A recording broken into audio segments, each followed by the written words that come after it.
Edge Talks. Unfiltered. Unstoppable.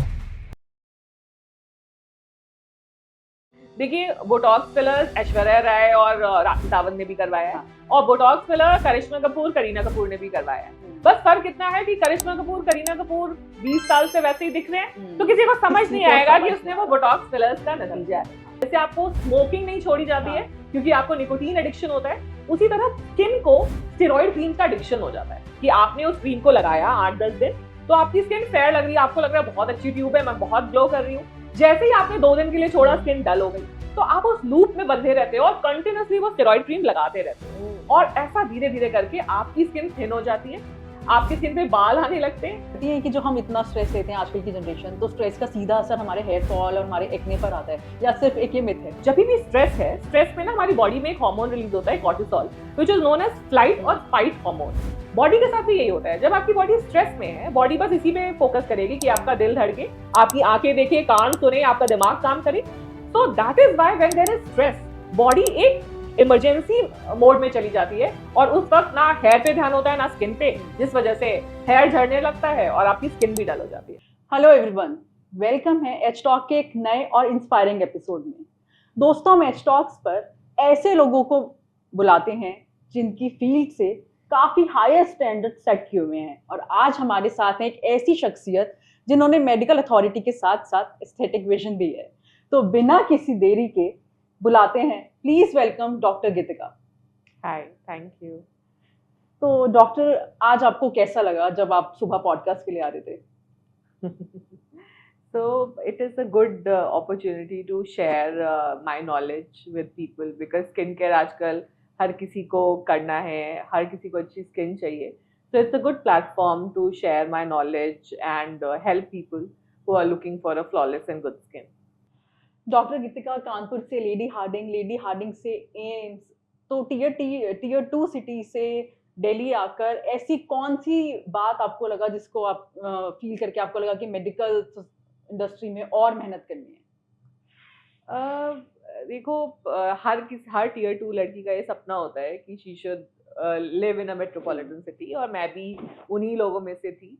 और by the way, I was born in Delhi, but मेरी सारी schooling upbringing is totally in Kanpur. तो फिर वहां से ऑब्वियसली एक सपना था एक टीयर 2 लड़की का कि एक बड़े शहर में पढ़ना है, तो थ्रू एकेडमिक्स एक अच्छी अपॉर्चुनिटी मिली। I was my city topper Kanpur ka, and through that I got into MBBS, then Lady Harding, and then I aspire to get the best out of any situation. So AIMS is the most premier pioneer institute when it comes to medical colleges. So I thought that let's try my luck, and by God's grace I got into AIMS as well. MBBS और MD के बाद dermatologist consultant की job छोड़ने के बाद खुद का influence clinic start करना, तो ये रिस्क लेने का थॉट कैसे आया आपके दिमाग में? ये शुरुआत से ही था।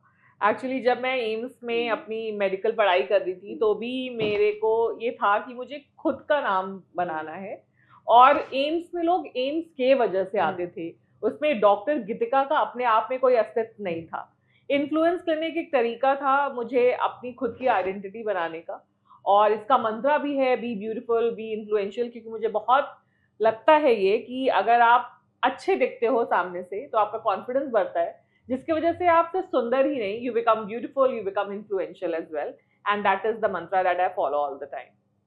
तो जैसे आपने बताया कि आपका मंत्रा है बी ब्यूटीफुल, बी इन्फ्लुएंशियल, तो आपको लगता है कि जो हमारी आउटवर्ड ब्यूटी होती है वो हमारे प्रोफेशनलिज्म और हमारे कॉन्फिडेंस को पे काफी असर डालती है? बिल्कुल बिल्कुल, मतलब इसमें कोई डाउट ही नहीं है। आप मेकअप इंडस्ट्री को देख लो, लेट अलोन ब्यूटी इंडस्ट्री का ही एक सेगमेंट है मेकअप। लड़कियां मेकअप क्यों लगाती हैं? बिकॉज एक हल्का सा लिपस्टिक, आईलाइनर, काजल से उनको अच्छा लगता है, उनके फीचर्स शार्प हो जाते हैं, एंड डेफिनेटली जब ये कॉन्फिडेंस बढ़ता है तो उसके साथ आप उस कॉन्फिडेंस के साथ अपने लाइफ में भी आगे बढ़ते हैं, and definitely how you look outwardly helps you achieve bigger and greater milestones in life. आप अपने क्लिनिक में एक्ने और एक्ने स्कार्स की एक्सपर्टीज बनी, तो आप लाइक इंडियन स्किन में एक्ने सबसे ज़्यादा पाए जाते हैं, बहुत कॉमन इशू है ये, तो ये क्यों होता है और इसका परमानेंट सोल्यूशन क्या है? देखिए एक्ने 85% टीनेजर्स को होगा, but in current scenario acne is not just limited to teenagers, अब वो एडल्ट एज ग्रुप में आ गया है। 25 साल के बाद भी बहुत सारी फीमेल्स को स्पेशली एक्ने हो रहा है, एंड इस स्पेशल वेराइटी को एडल्ट एक्ने बोलते हैं। This is the result of urbanisation, जो हम खा पी रहे हैं उसके वजह से ये सारा एक्ने आजकल लोगों में फ्लेयर हो रहा है। और इसका सिंपल सा उपाय ये है कि आप अपने चेहरे पे कॉमेडोन्स ना आने दें। आपके चेहरे पे पोर्स होते हैं जो ब्लॉक होके व्हाइट हेड्स ब्लैक हेड्स बन जाते हैं, और वही आगे चल के बड़े पिंपल्स, पिगमेंटेशन और इवन स्कारिंग कर देते हैं। तो जिस दिन आपका एक स्किन केयर रूटीन बन जाएगा कि आपके चेहरे पे कोई व्हाइट हेड्स ब्लैक हेड्स, कोई कॉमेडोन्स नहीं होंगे, उस दिन से आपको लगेगा कि आपका एक्ने कंट्रोल हो गया है, और ना एक्ने ब्लेमिशेस हो रहे हैं, ना एक्ने स्कार्स हो रहे हैं। आपका गोल है कि कॉस्मेटिक ट्रीटमेंट कॉमन लोगों तक अफोर्डेबल ट्रीटमेंट पहुंचे अफोर्डेबल प्राइस में, तो इसके लिए आपका क्या टेक है? देखिए कि इंडस्ट्री में अफोर्डेबिलिटी मेंटेन करना इतना मुश्किल क्यों है? देखिए अच्छा स्किन एक ना सोशल स्टेटस भी हो गया है अभी। Right. आप अगर किसी कैफे में बैठे हुए हैं और आप किसी को देख रहे हैं हाँ. आते हुए, और वो अच्छा दिख रहा है, वो अच्छे कपड़ों के साथ, So अच्छे this बाल is के the साथ, first अच्छे, thing you हाँ, तो वो आपके उस पे Right. अच्छा स्किन भी होगा। आप कोई भी अच्छे से अच्छा मेकअप लगा लें, अगर आपका स्किन का बेस अच्छा नहीं है, वो मेकअप अच्छा सेट नहीं होगा। तो skin, a good skin is aspirational. Right. पहले के जमाने में रोल्स रॉयस स्टेटस सिंबल था, आज के जमाने में एक अच्छा स्किन भी स्टेटस सिंबल है। तो यस, एक अच्छी स्किन पाने के लिए थोड़े पैसे तो खर्च करने पड़ते हैं, but we try to make it as affordable as people as possible, क्योंकि काफी चीजें हैं जो सिर्फ स्किन के रूटीन से भी ठीक हो जाती हैं, like your pigmentation, tanning, acne. उन चीजों के लिए हम लोग मेडिकल ट्रीटमेंट देते हैं, और जहां जरूरत है प्रोसीजर्स की, लाइक एक्ने स्कार या कोई एंटी एजिंग ट्रीटमेंट, वहां पे हम प्रोसीजर करते हैं, so that there is a holistic approach, and बहुत ज्यादा किसी का बजट ना एक्सटेंड हो जाए when it comes to skin care procedure. तो डॉक्टर, जैसे ये लेजर हेयर ट्रीटमेंट है, ये इतना कॉमन हो गया है आज कि हर कोई कराता है, लाइक आउट ऑफ 100 80% पीपल कराते ही कराते हैं। पर क्या आपका लगता है कि इसका 100% परमानेंट सोल्यूशन यही होता है? परमानेंट सक्सेसफुल है ये, या फिर इसकी लॉन्ग टर्म रिस्क है जो यूजुअली पीपल अवॉइड करते हैं? दो तीन चीजें आपने पूछी। सबसे पहले तो हम लेजर हेयर रिमूवल की अफोर्डेबिलिटी की ही बात कर लेते हैं। अगर आप एक अच्छे सैलून में जाके फुल बॉडी वैक्सिंग करवा रहे हैं हर month, that will easily be 3500-4000 rupees. In a year it is 48,000, in 4-5 years it's into lakhs, और आपका hair growth same to same रह रहा है। When it comes to laser hair removal, it is a one time investment. 6 sessions में आपके 70 से 80% laser से बाल परमानेंटली चले जाते हैं, एंड अगर आप और मेंटेनेंस सेशन ले लो तो ऑलमोस्ट बाल निल हो जाते हैं, दैट टू परमानेंटली। तो इट इज लॉन्ग टर्म में it is much more affordable.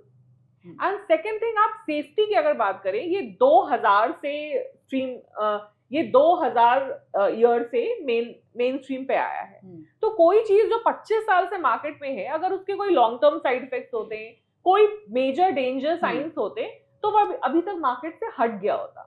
इसको पोस्ट मार्केटिंग सर्विलेंस बोलते हैं, कि कोई भी ट्रीटमेंट जब मार्केट में पूरी जनता के सामने लॉन्च होता है, उसके साइड इफेक्ट्स, उसके लॉन्ग टर्म क्या इफेक्ट्स हो रहे हैं, वो भी स्टडी किया जाता है। और 25 साल इज अ बिग टाइम, इतने लोगों ने करवा लिया है, आज तक किसी ने कोई कंप्लेन नहीं किया। तो definitely it is safe as well as effective. But जैसे केमिकल पील है, केमिकल पील को लेकर लोग काफी डरे रहते हैं, लाइक इसके क्या प्रॉज हैं और इसके क्या कॉन्स हैं, जो अनलाइसेंस्ड क्लिनिक होते हैं जो हमेशा इग्नोर करते हैं। अगर आप कोई ऑफर्स या डील्स की तरफ भागेंगे, तो कोई भी महंगी चीज आपको सस्ता नहीं देगा कोई। अगर if something is too cheap, then it is too good to be true. वो इतना, अगर आप बहुत चीप प्रोडक्ट में चले जाते हैं, तो वो केमिकल पील्स भी या तो चीप यूज किए जाते हैं, या like you said unlicensed clinic या अनलाइसेंस प्रोफेशनल, जो बेसिकली आपको एक गिनी पिग बना रहे हैं, वो आप पे अपना हाथ साफ कर रहे हैं, उनको निटी-ग्रिटीज नहीं पता है how to use a chemical peel on the skin. और केमिकल पील मेरे को लगता है बहुत ही सस्ता माध्यम है आपकी स्किन को सुधारने का। और केमिकल पील के भी बहुत वैरायटीज हैं। एक्ने है तो एक अलग टाइप का पील यूज कर दिया, पिगमेंटेशन है तो अलग टाइप का पील यूज कर दिया, इनफैक्ट एंटी एजिंग के लिए भी पील्स अवेलेबल है। बट उसको सही तरीके से यूज करना आना चाहिए और वहीं पे सारे करने वाली ही एक्सपर्टीज काम आती है। तो लोग डरते तभी हैं जब उनको कुछ एक नेगेटिव एक्सपीरियंस हो जाता है, क्योंकि किसी ऐसी जगह चले गए जहाँ पे उस केमिकल पील का सही तरीके से उपयोग नहीं किया गया। तो according to you this is the basic difference कि हमें डर्मेटोलॉजिस्ट और लोकल सैलून में देखने को मिलेगा।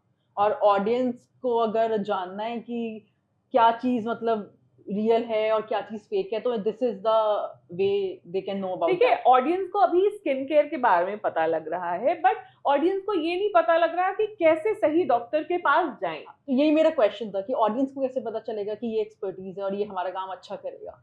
देखो मैं बताती हूँ कि what all varieties are there in the market. There is a doctor who is a dermatologist जिसने 5-5.5 साल MBBS किया है, 3 साल MD किया है, कुछ लोगों ने सीनियर रेसिडेंसी भी की है, तो उसका कम से कम 8-10 साल का एक्सपीरियंस है बिफोर वो आपके पास आया है, आपको कोई मेडिसिन प्रिस्क्राइब कर रहा है। That is a dermatologist. Then there are people जो कि प्रॉब्ली MBBS करने के बाद या कोई भी पढ़ाई नहीं, मेडिकल पढ़ाई तक नहीं करने के बाद एक सैलून का 6 मंथ्स का डिग्री करके दे pose themselves as an aesthetician या cosmetologist. They don't have any scientific knowledge of skin per se. वो थोड़ा सा कोई भी कुछ केमिकल पील देकर आपके चेहरे पे लगा देंगे।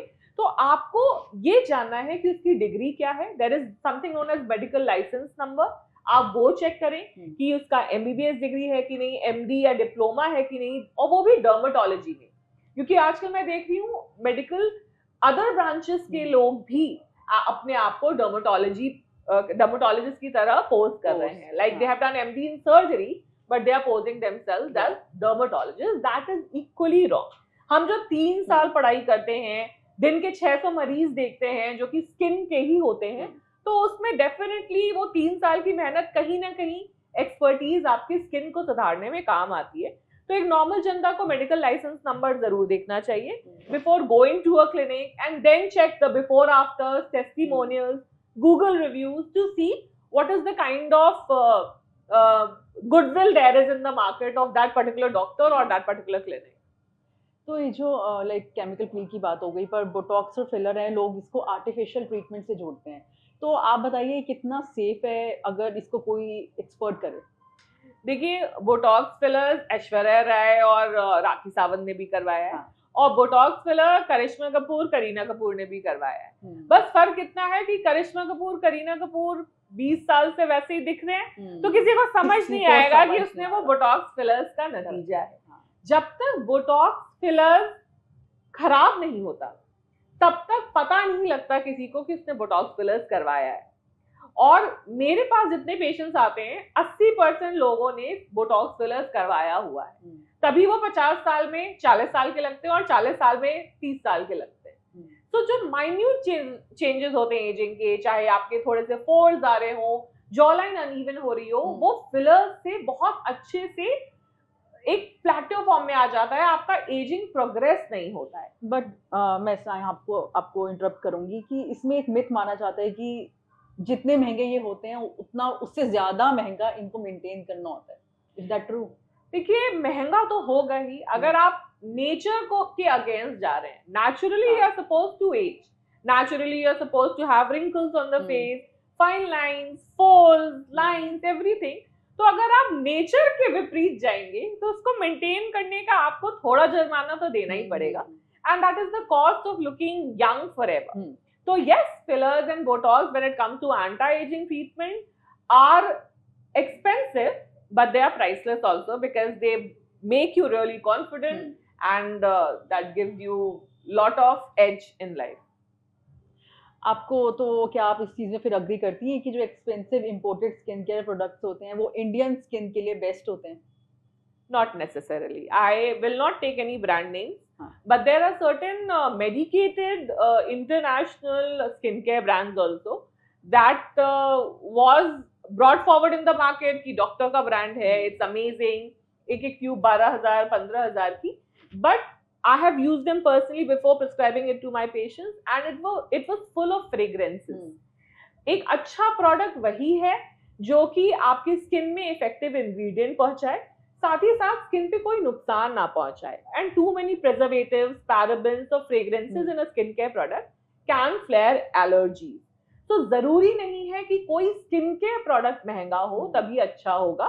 उसके इंग्रेडिएंट लिस्ट का आप अच्छे से रिसर्च करें और एक आपको अंडर 1000 या अंडर 2000 भी अच्छा स्किन केयर प्रोडक्ट मिल सकता है. जो माइक्रो नीडलिंग है और डर्मा रोलर्स हैं, ये ट्रीटमेंट्स काफ़ी पॉपुलर हैं, तो क्या आपको लगता है कि इनका कोई साइड इफेक्ट नहीं है और ये बहुत सक्सेसफुल मार्केट में चल रहे हैं? देखिए, माइक्रो नीडलिंग जैसा टर्म है, माइक्रो नीडलिंग का मतलब है there are the small needles on the face जो आपके स्किन में जा रहा है और एक माइक्रो इंजरी कर रहा है. जब भी हमारी बॉडी में इंजरी होती है तो हमारी बॉडी अलर्ट सिस्टम में आ जाती है कि कुछ हुआ है, अब यहाँ कुछ ठीक करना है. And all these cells of the body become very alert.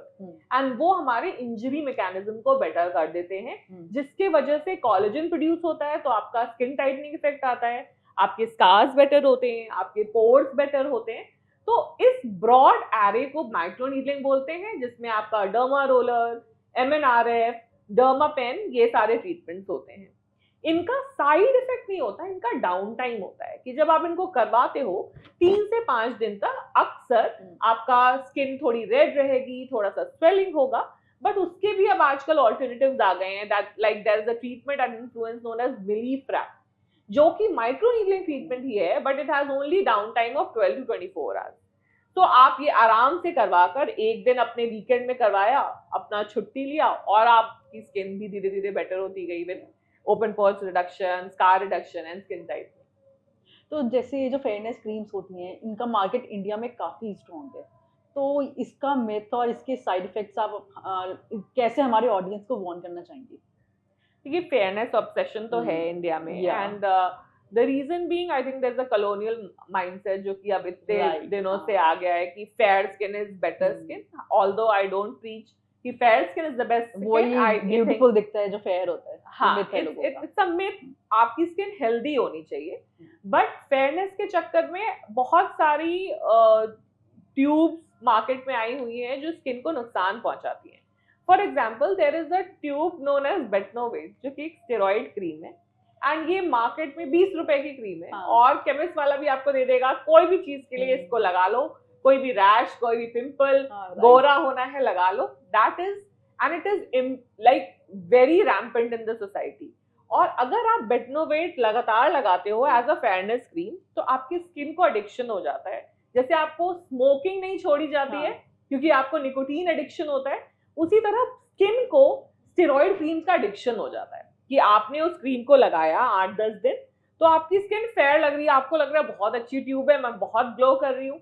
जैसे ही आपने 2 दिन के लिए छोड़ा, स्किन डल हो गई, तो आप उस लूप में बंधे रहते हो और कंटिन्यूअसली वो स्टेरॉइड क्रीम लगाते रहते हो. और ऐसा धीरे धीरे करके आपकी स्किन थिन हो जाती है, आपकी स्किन पे बाल आने लगते हैं, आपकी स्किन इतनी सेंसिटिव हो जाती है कि अब आपकी स्किन कोई भी स्किन केयर प्रोडक्ट नहीं टॉलरेट कर सकती. हो गई बिकॉज़ स्टेरॉइड है तो साइड इफेक्ट तो बनता है. तो ये over a period of time is known as topical steroid damage face. बहुत कॉमन है और इसको हमें बहुत धीरे धीरे मेडिकली ट्रीट करना पड़ता है. जैसे निकोटीन एडिक्शन में सिगरेट स्मोकिंग से बचाने के लिए पहले निकोटीन पैचेस लगाने पड़ते हैं, उसी तरह इसी में हमें कुछ इनको माइल्ड स्टेरॉइड देकर इनके स्किन को धीरे धीरे धीरे स्टेरॉइड से दूर करना पड़ता है. लाइक बेटनोवेट तो मैंने भी यूज करी है, but not over the face. Like जो आपने बोला कि कुछ भी हो तो मेडिकल स्टोर वाले कहते हैं बेटनोवेट लगा लेना, रैशेस हैं कुछ, बट मुझे भी आज पता चला है कि इतना ज्यादा साइड इफेक्ट्स हैं बेटनोवेट के. तो अगर हम बात करें जैसे सनस्क्रीन को लेकर बड़ा कंफ्यूजन रहता है. कुछ लोग बोलते हैं नहीं बाहर जा रहे हो तो धूप में लगाओ, कोई कहता है कि नहीं आजकल हम फोन इतना यूज करते हैं तो इतनी रेज होती हैं, सेटेलाइट्स होती हैं, तो हमें घर पे रहकर भी लगाना चाहिए. अगर आप इंडोर्स रहते हैं तो आपको दिन में एक बार सनस्क्रीन लगाना ही लगाना है. 2 रीजन है. एक तो विंडोज के थ्रू भी यूवी रेज आते हैं. There are some aspect of sun rays जो कि विंडोज के थ्रू भी पेनिट्रेट कर सकते हैं और आपके स्किन को डैमेज पहुंचा सकते हैं, तो इसीलिए आपको सनस्क्रीन लगाना है. एंड दूसरा जो आप बोल रहे हो आपके phones and laptops and LED light, इसमें रेज आती है known as blue light. Visible light का ही स्पेक्ट्रम होता है एंड इससे ब्लू लाइट पिगमेंटेशन हो सकता है, स्पेशली इन इंडियन स्किन. बहुत रेयर है, बट अगर फेयरनेस से इतना ऑब्सेशन है तो टैनिंग, पिगमेंटेशन तो अवॉइड करना ही पड़ेगा. एंड देयरफॉर इंडोर्स है तो सनस्क्रीन एक बार लगाने में कोई नुकसान नहीं. बट आजकल बहुत से नॉन मेडिकल प्रोफेशनल्स भी हैं जो बहुत सारे स्किन ट्रीटमेंट कर रहे हैं, तो इससे हमारे पेशेंट की स्किन पे क्या रिस्क आता है? It's the lack of scientific knowledge of a particular subject. अगर हमें पता है कि ये पिगमेंटेशन एक सैलून वाले के लिए वो सिर्फ पिगमेंटेशन है, बट एक डर्मेटोलॉजिस्ट के लिए वो एक एपिडर्मल पिगमेंटेशन है जो कि ट्यूब से जा सकता है, और एक डर्मल पिगमेंटेशन है जो सिर्फ लेजर से जाएगा, ट्यूब से नहीं जाएगा. ये डिफरेंशिएशन सिर्फ एक डर्मेटोलॉजिस्ट कर सकता है, क्योंकि वो हर कंसर्न को स्किन एनाटॉमी से कनेक्ट करता है. एंड ये साइंटिफिक बेस, ये साइंटिफिक फाउंडेशन ही एक डर्मेटोलॉजिस्ट को और एक सैलून पर्सन को डिफरेंशिएट करता है. तो जैसा कि आपने बताया कि आप मीडियोकर रिजल्ट्स नहीं देती हैं, आप बिल्कुल ट्रांसफॉर्मेशन जर्नी पेशेंट के साथ उनका ट्रीटमेंट करती हैं. तो कोई भी पेशेंट जब अनरियलिस्टिक एक्सपेक्टेशन के साथ आता है तो आप कैसे मैनेज करती हैं, उनके साथ कैसे डील करती हैं? आई थिंक पहले तो मैं कोशिश करती हूँ उनको समझाऊं कि उनके एक्सपेक्टेशंस थोड़े रियलिस्टिक हो. अगर एक्सपेक्टेशन बहुत अनरियलिस्टिक होते हैं तो I try to avoid doing treatment for them, because there is a condition known as body dysmorphic disorder. इसमें क्या होता है कि आप अपनी किसी भी फीचर से खुश नहीं होते हो. आप अपने नोज को भी चेंज करवाना चाहते हो, हेयर लाइन को भी चेंज करवाना चाहते हो, स्किन टोन को भी चेंज करवाना चाहते हो, and that is actually a disorder. And in aesthetic industry जो कि लुक ऑब्सेस्ड है, उसमें बॉडी डिस्मॉर्फिक डिसऑर्डर के बहुत सारे केसेस आते हैं. तो ऐसे केसेस हम लोग with experience we know that this is a borderline BDD disorder. तो उस केसेस को हम अक्सर अवॉइड करते हैं, और फिर नहीं होता तो थोड़ा एक दो बार डांट भी पड़ जाती है उनको कि थोड़ा उससे समझ आ जाता है. And that is how we manage these patients. तो एक अच्छे डर्मेटोलॉजिस्ट को चूज करते वक्त हमें एमबीबीएस और एमडी के अलावा और क्या डिग्रीज देखनी चाहिए? MBBS and MD is more than sufficient, but उसके साथ आप उनका प्रायर एक्सपीरियंस देख सकते हैं. कोई भी कंसर्न है, चाहे वो एक्ने हो, पिगमेंटेशन हो, फिलर्स हो, आप उनके बिफोर आफ्टर्स पूछ सकते हैं कि डिफरेंट पेशेंट्स के, रियल पेशेंट्स के. Many patients are comfortable sharing their before afters with other people. तो आप वो चीजें देख सकते हैं for you to get an idea कि what kind of result you can gate.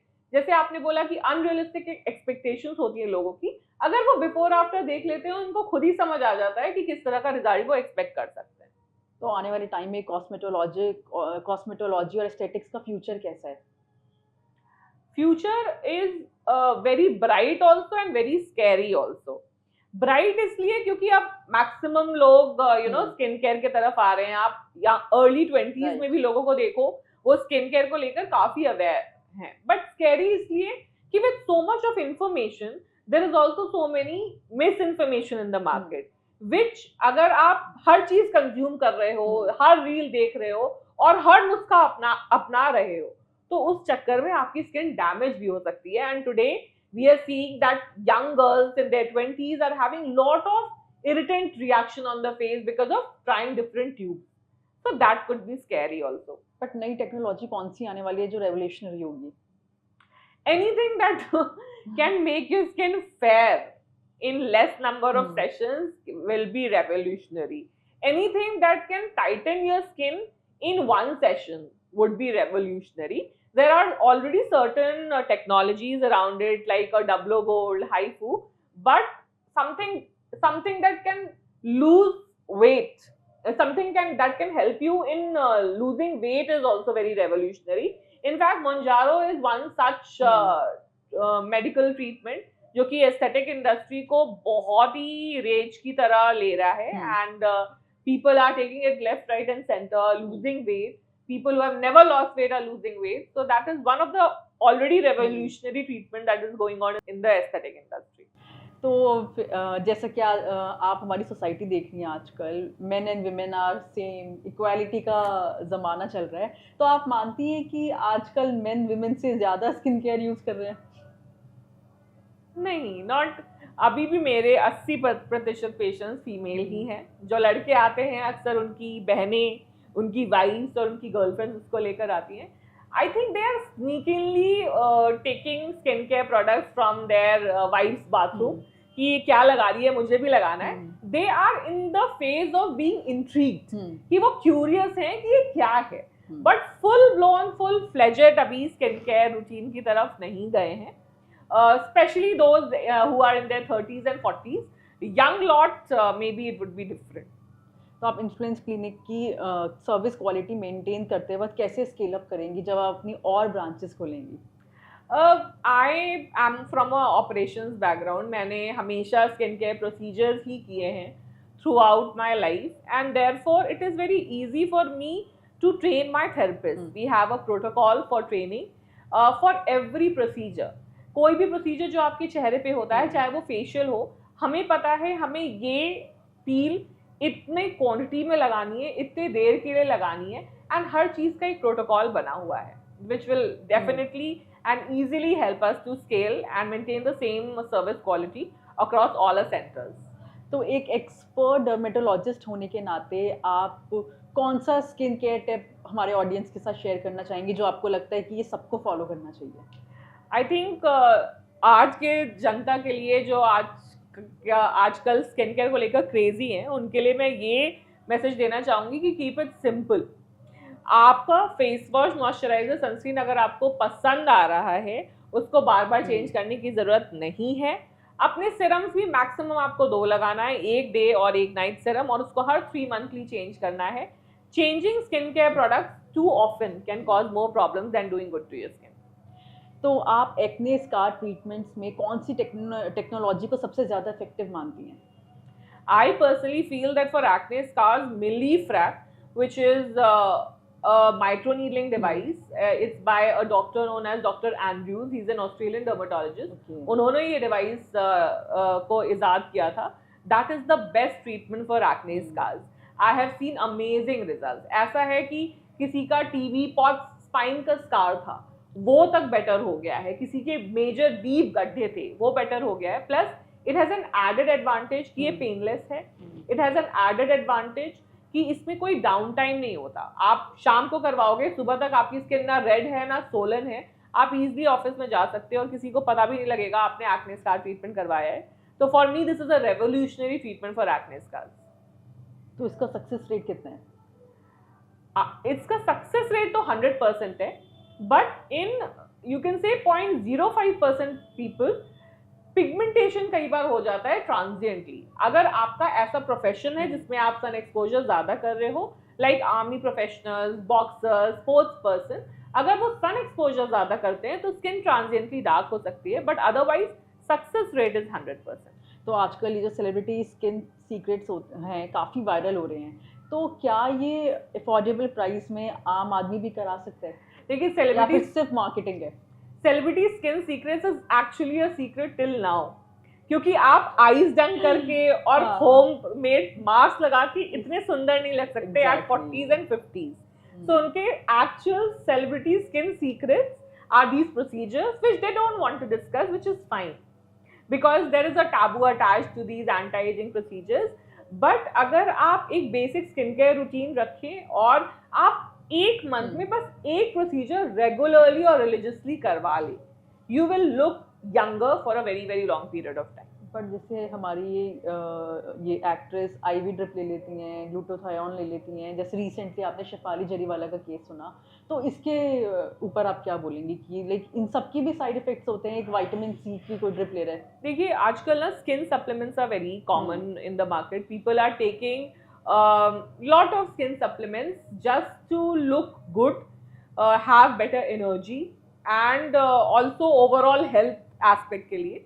But in skin supplements के रिएक्शंस और इंटरैक्शंस बॉडी में बहुत ज़्यादा स्टडी नहीं किए गए हैं, और इन स्किन सप्लीमेंट्स को हम सोचते हैं टॉफीज़ की तरह, कैंडीज़ की तरह खाते रहते हैं, rather than taking it as a medicine and taking it after advice from a dermatologist.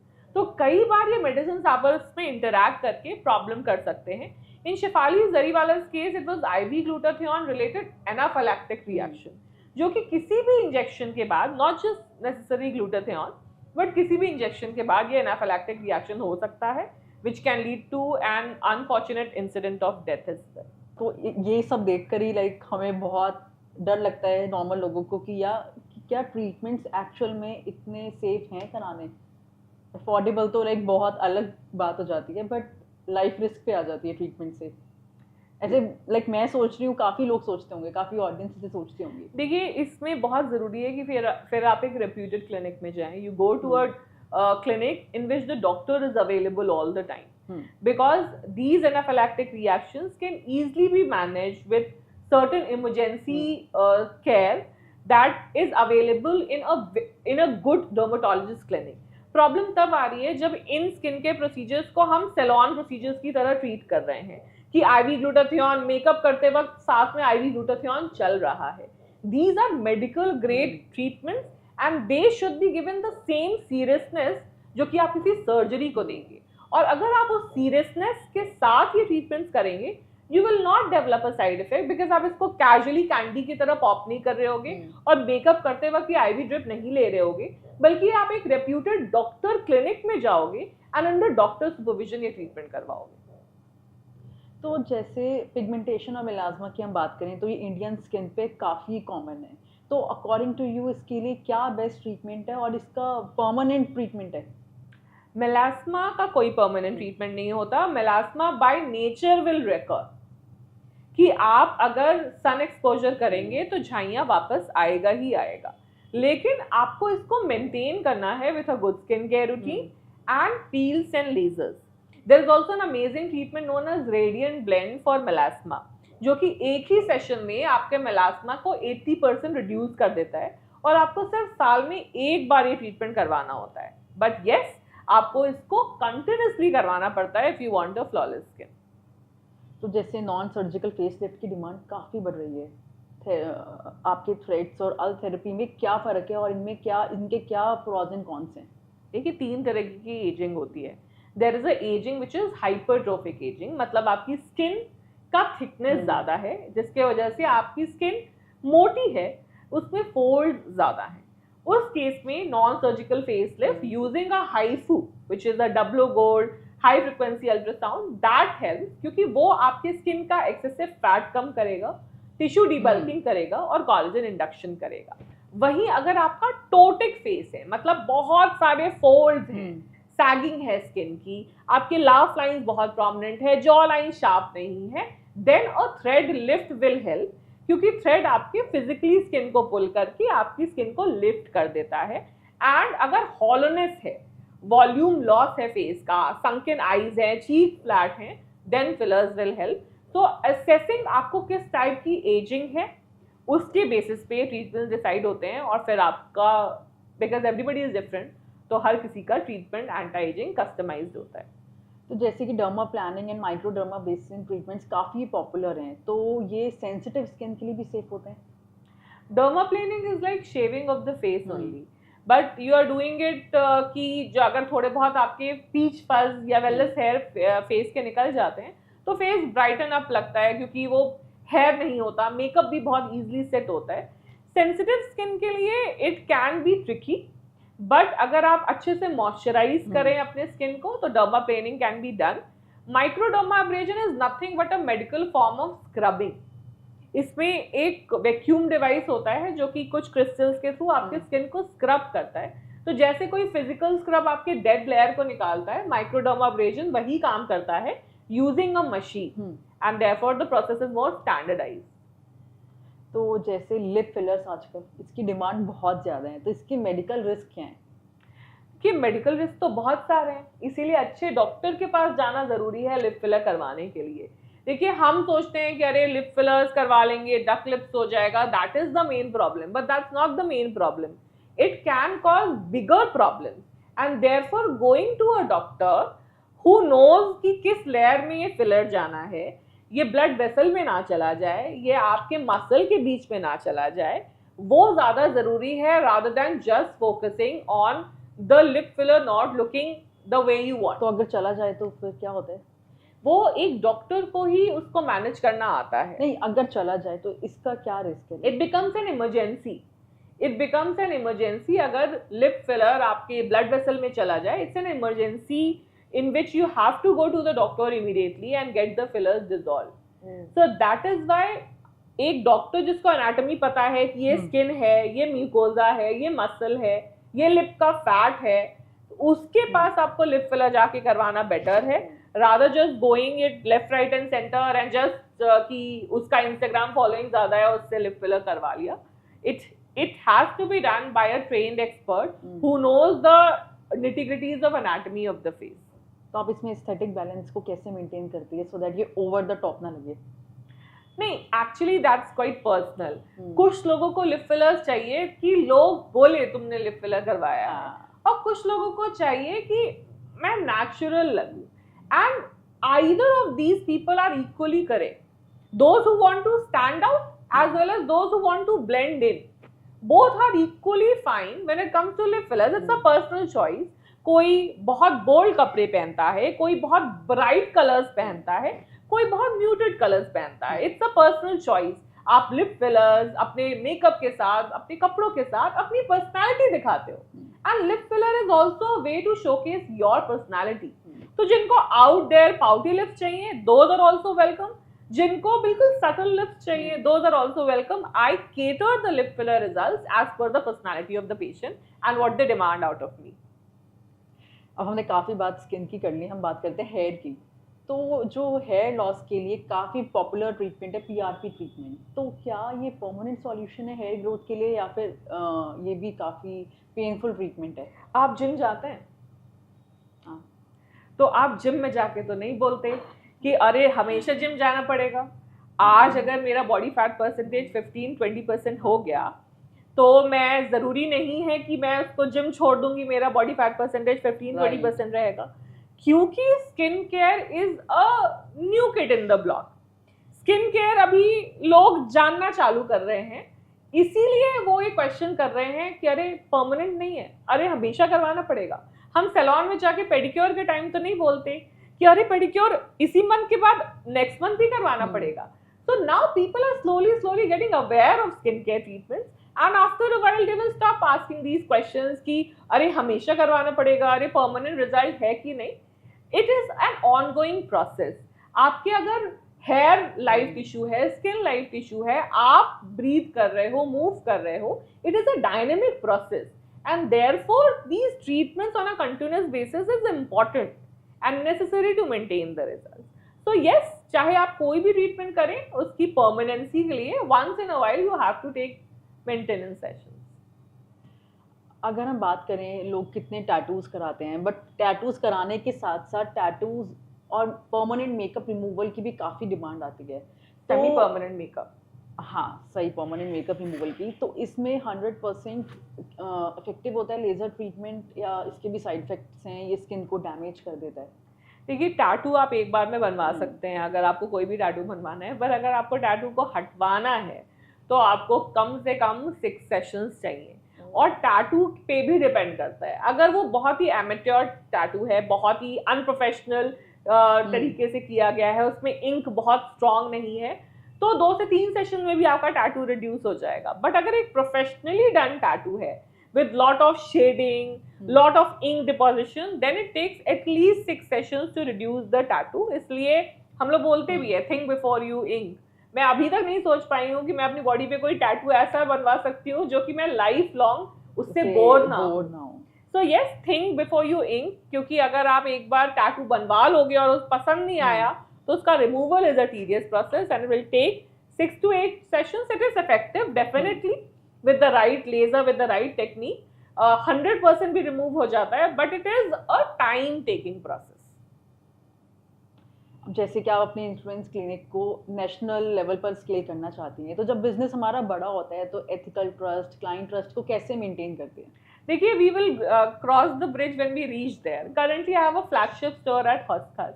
So ऐसी बड़ी बड़ी बातें इस स्टेज पे करना I don't think will make any sense. I think when we will expand, then people would know that we are maintaining our ethical practice as well as service quality. मैं बड़ी बड़ी बातों में believe नहीं करती. I believe that let me show them with action and I will show them in the future. अभी हम इतने स्किन ट्रीटमेंट्स की बात कर रहे थे, अब हम थोड़ी स्किन डाइट की बात करते हैं. कहते हैं कि आजकल इतने सप्लीमेंट्स हो गए हैं, बायोटीन, फिश ऑयल, ये सब लेने बहुत ज़रूरी हैं. तो क्या हम इन सबको लेने से जो हमें अचीव करना है स्किन के लिए वो कर लेते हैं? देखिए skin care routine which is your face wash, moisturiser, sunscreen और आपके सेरम्स, और फिर ये skin supplements like your omega 3, your collagen के भी शॉट्स आ रहे हैं, ग्लूटाथियोन के भी ओरल टैबलेट्स आ रहे हैं, इनका एक लिमिटेशन होता है। ये आपके पिगमेंटेशन पे काम कर सकते हैं, आपके चेहरे पे ग्लो पे काम कर सकते हैं, स्किन के हाइड्रेशन स्टेटस पे काम कर सकते हैं, और थोड़ा बहुत एंटी एजिंग भी, कि फाइन लाइन थोड़ी बेटर हो जाएगी, आपकी एजिंग प्रोसेस स्लो हो जाएगी। बट अगर आप like I said transformative result चाहिए कि मेरा स्किन बहुत लिफ्ट हो जाए, मेरे चीक्स थोड़े प्लम्प हो जाएं, लिप्स प्लम्प हो जाएं, अंडर आई हॉलोनेस बेटर हो जाए, then you have to take help of procedures as well. The skincare routine and supplements will not suffice alone. तो आपके अकॉर्डिंग, आपकी नज़र में सबसे बड़ी स्किन मिस्टेक क्या है जो लोग अक्सर करते हैं और आप उन्हें तुरंत रोकना चाहेंगे? आई थिंक आज की दुनिया में बहुत सारे skin care products all at once use करना। विद इंस्टाग्राम अभी ये हो गया है कि 10 स्टेप स्किन केयर रूटीन नहीं कर रहे हो तो मतलब आप स्किन केयर रूटीन ही नहीं कर रहे हो। Keep it simple, use only one day serum, one night serum at a time, and it is a lifelong thing. Skincare is a marathon, not a sprint. तो जैसे कि डार्क सर्कल्स होते हैं, dark circles के लिए जो इतनी creams आ रही हैं, अंडर आई क्रीम्स, वो कितनी इफेक्टिव होती हैं, या फिर ये सब बेकार हैं, प्रॉपर हमारी डाइट और स्लीप साइकिल ही डार्क सर्कल्स के लिए इफेक्टिव है? देखिए, डार्क सर्कल्स के भी कई टाइप हैं। एक जेनेटिक डार्क सर्कल्स हैं जो कि फैमिली मेंबर्स को होता है, तो you are also prone to get that dark circles. There is a pigmented dark circle जो कि स्किन पिगमेंट की वजह से होता है, एंड वैस्कुलर डार्क सर्कल जो टायर्डनेस की वजह से होता है। जो काफ़ी लोग बोलते हैं कि मैं ज़्यादा काम करता हूँ तो मेरे डार्क सर्कल आ जाते हैं, मैं सोया नहीं तो मेरे डार्क सर्कल आ जाते हैं, तो वो वैस्कुलर डार्क सर्कल होता है। अगर आप राइट इंग्रेडिएंट यूज कर रहे हैं for the right dark circle, you will get results. It will be slow, 3 to 6 months, but you will get result. For example, अगर आपका पिगमेंटेड डार्क सर्कल है तो आप रेटिनॉल बेस्ड क्रीम यूज करेंगे, और वहीं आपको वैस्कुलर डार्क सर्कल है तो आप विटामिन के बेस्ड क्रीम यूज करेंगे। और अक्सर लोगों को इसका नॉलेज नहीं होता, कंफ्यूजन होती है, इसलिए वो भागते रहते हैं कि डार्क सर्कल में रिजल्ट नहीं आ रहा। बट आप इस चीज़ में अग्री करती हैं कि जो हम इतना स्ट्रेस लेते हैं आजकल की जनरेशन, तो स्ट्रेस का सीधा असर हमारे हेयर फॉल और हमारे एक्ने पर आता है, या सिर्फ एक ये मिथ है, स्ट्रेस का कहीं असर नहीं होता? बिल्कुल भी मिथ नहीं है। इसका भी मैं आपको वजह बताती हूँ ऐसा क्यों। कि जब भी स्ट्रेस है, स्ट्रेस में ना हमारी बॉडी में एक हार्मोन रिलीज होता है, cortisol, which is known as flight और फाइट हार्मोन। अब एक तरह से ये हो गया कि जैसे देश में इमरजेंसी हो जाती है तो उस वक्त सब लोग क्या करते हैं, किराने की दुकान में जाके दाल चावल घर पे रख लेते हैं कि खाने को मुझे मिलता रहे कुछ। उस वक्त ये नहीं होता कि हम मूवीज भी देखें और ट्रैवल भी करें। That's not the necessity. Body के साथ भी यही होता है। जब आपकी बॉडी स्ट्रेस में है, बॉडी बस इसी पे फोकस करेगी कि आपका दिल धड़के, ताकि heart will pump the blood through the entire organs, आपकी आंखें देखे, कान सुने, आपका दिमाग काम करे। उस वक्त उसका ये फोकस नहीं है कि आपके लंबे बाल भी हो और आपका स्किन भी ग्लो करे।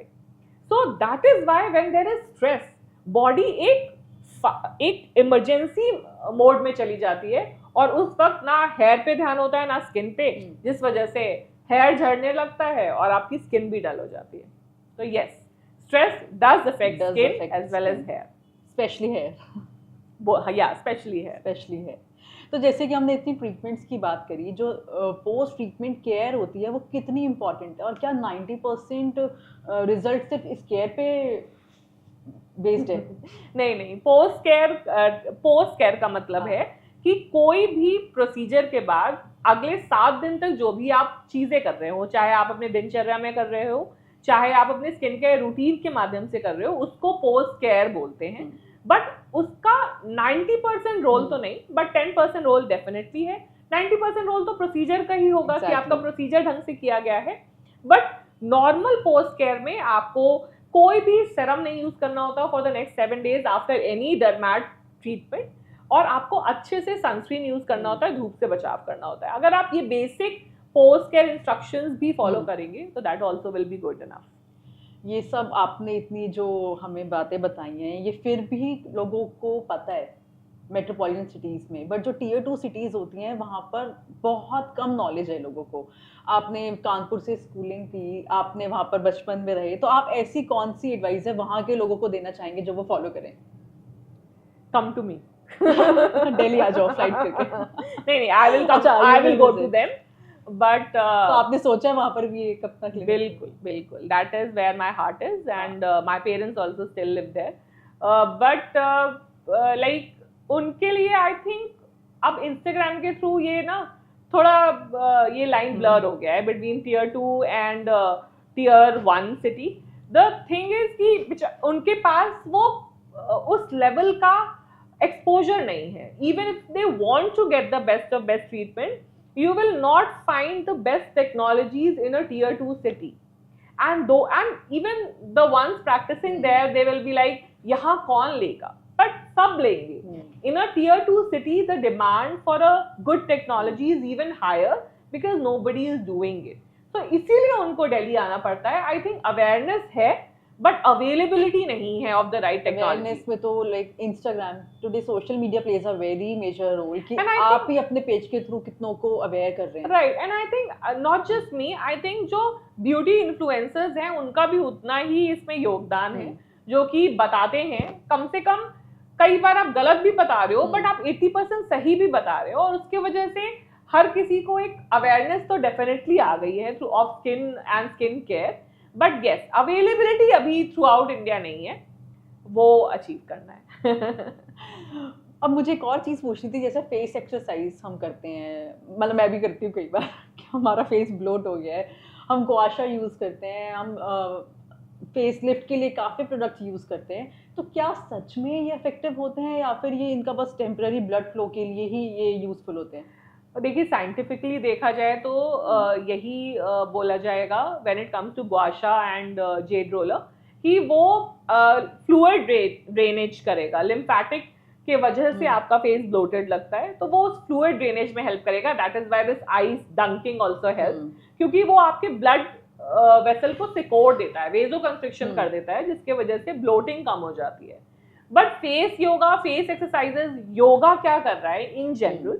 योगा हमारी बॉडी का पैरासिम्पैथेटिक सिस्टम बढ़ा रहा है, मतलब स्ट्रेस कम होगा, और स्ट्रेस कम होगा तो स्किन और हेयर हमारा फ्लरिश करेगा. तो फेस योगा भी एक तरीके से वो हो सकता है, बट ये मैं पर्सनली प्रैक्टिस नहीं करती हूँ. सो आई वुड नॉट से कि ये बिल्कुल नहीं काम कर रहा, एंड क्योंकि मैंने किसी का एक्सपीरियंस देखा नहीं है तो आई वुडंट से कि ये काम भी कर रहा है. But you can share your experience about face exercises. मुझे तो फील लगता है, अब आई डोंट नो कि ये मिथ है कि नहीं, बट अगर फील लगता है तो व्हाई नॉट. तो इट अगर मुझे लग रहा है कि फेस ब्लोट किया तो मैं करूंगी, अगर दिन में 2-3 बार और 2-3 डेज कंटिन्यूअसली करूंगी तो मैंने देखा है फर्क. हाँ, but I don't think so कि हर किसी की स्किन पे इसका रिजल्ट सेम है. हम लोग नॉर्मली अगर फेस ब्लोट कर रहा है तो यही बोलते हैं कि 6 बजे के बाद कोई सॉल्ट नहीं खाना है और पानी खूब पीना है. तो ये दोनों चीज़ों से ना वो जो सुबह उठ के आपका फेस ब्लोटेड लगता है वो नहीं लगेगा. एक हेल्दी लाइफस्टाइल बेस्ट है, और वो ज़्यादा सस्टेनेबल रहेगा लॉन्ग टर्म के लिए, अगर आप चाहते हो कि आपका फेस पफी ना लगे, ब्लोटेड ना लगे. तो जैसे कि आजकल ऑनलाइन डायग्नोसिस का भी ट्रेंड चल पड़ा है, जब से सोशल मीडिया पे सारे डॉक्टर्स हैं, सोचते हैं कि कौन जाए यार, और मतलब काफ़ी बार डॉक्टर्स भी सजेस्ट करते हैं कि क्या मैं जाऊंगी स्पेशली क्लिनिक पे आएगा, मैं हॉस्पिटल जाऊंगी डॉक्टर को देखूंगी कि चलो यार जूम मीटिंग पे हम किसी पे देख लेते हैं. But do you really think कि ये करना चाहिए, और आप इस चीज़ के लिए कितना अग्री करेंगी? कोई सिंपल सा केस है जैसे एक्ने है या नॉर्मल सा पिगमेंटेशन है, आई थिंक उसको हम लोग ऑनलाइन देख सकते हैं. बट एक फुल ब्लोन अगर रैश होता है, आपके लिए वो रैश होगा, बट मेरे लिए वो लाइफ थ्रेटनिंग पेम्फिगस वल्गैरिस भी हो सकता है, स्टीवन जॉन सिंड्रोम भी हो सकता है, ड्रग रिएक्शन भी हो सकता है. तो आई थिंक रैश का कंसल्टेशन ऑनलाइन नहीं करना चाहिए. कई बार पेशेंट्स भी फोर्स करते हैं कि आप ऑनलाइन कंसल्टेशन कर लीजिए, but rash I think should be a 1-on-1 offline personal consultation. But rest is up to the people whether they want to do offline or online. Definitely offline will be better, but इतने busy lifestyle में जिसको online करना है कर ले. तो क्या affordable skin care में कॉम्प्रोमाइज करना इनएविटेबल है, या फिर हम कम बजट में भी एक अच्छा स्किन केयर अफोर्ड कर सकते हैं, अच्छे प्रोडक्ट्स ले सकते हैं? मुझे लगता है ना कि अब हमारा देश इतना बढ़ रहा है कि अब हमें अफोर्डेबिलिटी की बात नहीं करनी चाहिए. We are the 5th largest economy in the entire world, and Modi ji की सरकार में हम 3rd largest economy बनने वाले हैं. तो अब अफोर्डेबिलिटी की बातें कम होंगी और अब फंक्शनैलिटी की बातें ज़्यादा होंगी. हैविंग सेड दैट, आप फेस वॉश, मॉइस्चराइजर, सनस्क्रीन पे बचत कर सकते हो. You can take face washes under 500, under 1000, they will be effective. But serums को ज़्यादा चीप नहीं लेना है, because then it will affect the effectiveness of the product. Lifetime हमारी स्किन हेल्दी रहे, रिंकल्स आए एक एज के साथ बट इतने ज़्यादा ना आए, तो ऐसी कौन सी एडवाइस है आप अपने ऑडियंस को देना चाहेंगे जो उनको अपने अर्ली 20s में ही कर लेनी चाहिए adapt? Say no to sugar, cut down sugar. बहुत डिफिकल्ट है, बट अगर आप शुगर को कट डाउन कर दोगे आपकी एजिंग लाइक 90% कट डाउन हो जाएगी. सन एक्सपोजर अवॉइड करना, सनस्क्रीन लगाना आई थिंक बहुत मेन स्ट्रीम हो गया, हर किसी को पता है, वो तो आप करो ही. बट अगर आप अपने डाइट में शुगर जीरो कर सकते हो, I have these young girls who have maintain this zero sugar in their diet and ना एक्ने होता है, ना स्किन बुरी लगती है. एंड इसका एक साइंटिफिक रीजन है, क्योंकि शुगर हमारे प्रोटीन से मिक्स करके ग्लाइकेशन कर देता है, कोलेजन के साथ मिक्स करके ग्लाइकेशन प्रोडक्ट बना देता है, जिससे कोलेजन ब्रिटल हो जाता है, कोलेजन का वेयर एंड टेयर बढ़ जाता है. तो अगर आप शुगर कट डाउन कर दोगे अपने डाइट में, you will look younger without this procedure. जो मिथ है कि शुगर मतलब ब्राउन शुगर खाओ या फिर खांड खा लो या फिर शक्कर खा लो, क्या इससे? No, any process sugar is sugar. तो आप ये जैगरी ले लो, नो इट इज, मतलब शुगर इज शुगर. कहते हैं शुगर नहीं, मतलब जो लोग डायबिटीज होते हैं वो कहते हैं गुड़ खा लो, गुड़ से कुछ नहीं होता. अगर ऐसा होता तो डायबिटीज रिवर्स हो जाता ना उनका, लेकिन नहीं होता है. तो शुगर में इट इंक्लूड्स एवरीथिंग. आपका जो वाइट शुगर है वो तो है ही, जो प्रोसेस शुगर है आपके ब्रेड बेकरी प्रोडक्ट्स में भी होता है, वो भी अवॉइड करना है. जैगरी बहुत हुआ तो स्टीविया ले सकते हैं, बट उसमें भी अभी स्टडीज चल रही हैं. तो जितना आप हो सके नेचुरल शुगर्स में बस फ्रूट्स ले सकते हैं. That is the thing that is not harmful. And according to you sugar is more harmful than salt? Salt for skin, yes. Sugar is more harmful than salt. And for body, both? Body तो both. वो कहते हैं ना 3 सफेद चीजों को आप avoid करो, सॉल्ट, शुगर और मैदा. तो ये 3 वाइट पॉइजन्स होते हैं हमारे डाइट के. अगर आप इसको अवॉइड कर लोगे तो not just your skin but the entire body will be healthy. चलिए, हमने काफी आपसे कुछ बातें जानी, तो अब हम करते हैं रैपिड फायर. थोड़ा कंफ्यूज करते हैं आपको. ठीक है. डॉक्टर गीतिका, क्या आप मानती हैं कि दवाइयों से ज्यादा अच्छा असर लाइफस्टाइल चेंजेस लाते हैं स्किन पर? Definitely yes. क्या skin lightening whitening treatments ethical हैं या आप उनको एनकरेज नहीं करती? I don't encourage. क्या बोटॉक्स या फिलर्स 30 साल से कम एज में लेना जरूरी है? I got my first fillers at 28, तो यस. क्या homemade kitchen remedies and scientific treatment से ज्यादा इफेक्टिव होते हैं? No, not for all concern. Homemade remedies आपका माइल्ड टैनिंग, माइल्ड पिगमेंटेशन में काम कर देंगे, बट अगर फुल ब्लोन बहुत सिवियर डिजीज है तो skin care, then skin care routine is important. क्या आप अग्री करती हैं कि एक अच्छा ब्रांड हमेशा बेस्ट इंग्रेडिएंट यूज करता है? Not necessarily. We are not allowed to take any names, but not necessarily. ज़्यादा महंगे का मतलब ज़्यादा बेटर है जरूरी नहीं है. क्या डर्मेटोलॉजिस्ट को क्लाइंट का बजट देखकर ट्रीटमेंट प्लान बनाना चाहिए? बिल्कुल, क्योंकि अगर आप बजट के हिसाब से प्लान नहीं बनाओगे तो वो सस्टेनेबल नहीं होएगा. और अच्छा स्किन केयर रूटीन या स्किन केयर प्रोसीजर वही है जो आप हमेशा यूज कर सके, जो आप हमेशा ले सके. और जिनका बजट नहीं होगा वो फिर वापस आएंगे ही नहीं, वो कहेंगे डॉक्टर महंगा है. इररेस्पेक्टिव ऑफ दैट, अगर वो कर ही नहीं पाएंगे, वो स्किन केयर तो की तरफ से ही, स्किन केयर रूटीन की तरफ से ही भाग जाएंगे कि स्किन केयर हमारे लिए है ही नहीं, या वो ज्यादा पैसे कमाने पे लग जाएंगे कि अब हम अफोर्ड कर पाए skin care. Either of it. तो उनका कंसल्ट करना भी वेस्ट है. राइट. तो क्या ये सच है कि एक्ने स्कार्स कभी 100% ठीक नहीं हो सकते? एक्ने स्कार 99.9% ठीक हो सकते हैं. क्या आप ऑनलाइन बिना देखे किसी को सीरियस स्किन प्रॉब्लम के लिए ट्रीटमेंट सजेस्ट करना सेफ मानती हैं? बिल्कुल नहीं. ये तो मेडिकल लीगली आप फंस भी सकते हैं. So it is not advisable even for doctors to consult online for a serious condition. क्या मेकअप का असली मकसद सिर्फ स्किन के दाग छुपाना है और कॉन्फिडेंट फील करना, बी ब्यूटीफुल, बी इन्फ्लुएंशियल और अपने फीचर्स को एनहांस करना? Why not? क्या सनस्क्रीन को घर के अंदर बार बार रीअप्लाई करना जरूरी है? नहीं, only once when you are indoors. तो जैसे कि हमारा ब्राइडल सीजन स्टार्ट हो गया, अब इतनी शादियां हैं, तो हर लड़की को, हर ब्राइड को अपनी स्किन से प्यार है इस टाइम पर. तो कुछ टिप्स आप हमारी ब्राइड्स को देना चाहेंगी, इरिस्पेक्टिव ऑफ ट्रीटमेंट्स और लाइक कुछ भी वो फेशियल करा रही हैं, ब्राइडल पैकेज ले रही हैं अपना? तीन चीज़ें उनको हमेशा अपने पास रखना है। पहला तो एक एक्ने स्पॉट करेक्टर, क्योंकि with lot of makeup applications और गंदे मेकअप ब्रशेस यूज़ किए हैं तो एक्ने ज़रूर हो जाता है अराउंड द ब्राइडल टाइम। तो उसके लिए आपको एक्ने स्पॉट करेक्टर रखना है। पिंक फाउंड्री का एक्ने स्पॉट करेक्टर बहुत अच्छा है, तो आप वो रखो, that will help in overnight suppression of the acne.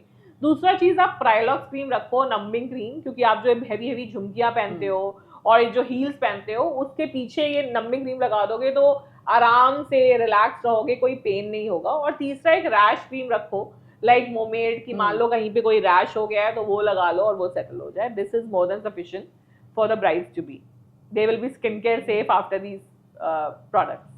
आप एक एक्सपर्ट डर्मेटोलॉजिस्ट हैं, तो वो एक एसेंशियल एडवाइस क्या है जो आप हमारे लिसनर्स को आज से ही शुरू करने के लिए कहेंगी, जिससे उनकी स्किन हेल्थ लॉन्ग टर्म में बेहतर हो जाए? आप बहुत जल्दी एज सुन एज पॉसिबल अपने स्किन टाइप को पहचानिए। There is nothing like combination skin type, it's only oily, dry and normal. उसके हिसाब से स्किन केयर रूटीन फॉलो करिए, which is a face wash, moisturiser, sunscreen as per your skin type, and then don't go back, keep on following the same skin care routine. Doctor Geetika, thank you so much for this eye opening conversation. आपने जिस तरह से अपनी M की expertise और MBBS के experience से एक आम आदमी की अवेयरनेस को इसके साथ जोड़ा है, वो वाकई में एच टॉक का एक परफेक्ट मंत्र है। Thank you. आपने जो भी हमें बताया हमारी ऑडियंस के लिए काफ़ी इंस्पिरेशनल था, हमें काफ़ी अवेयरनेस हुई स्किन को लेके, हमारी डाइट को लेकर। Thank you so much. My pleasure. और आप सभी को अगर हमारा आज का पॉडकास्ट, हमारा एपिसोड अच्छा लगा, काफ़ी अवेयरनेस हुई, तो please like, subscribe and share H talks. तब तक मिलते हैं, ध्यान रखिए, अपनी स्किन को हैप्पी रखिए, पानी ज़्यादा पीजिए। डेफिनेटली। Bye bye.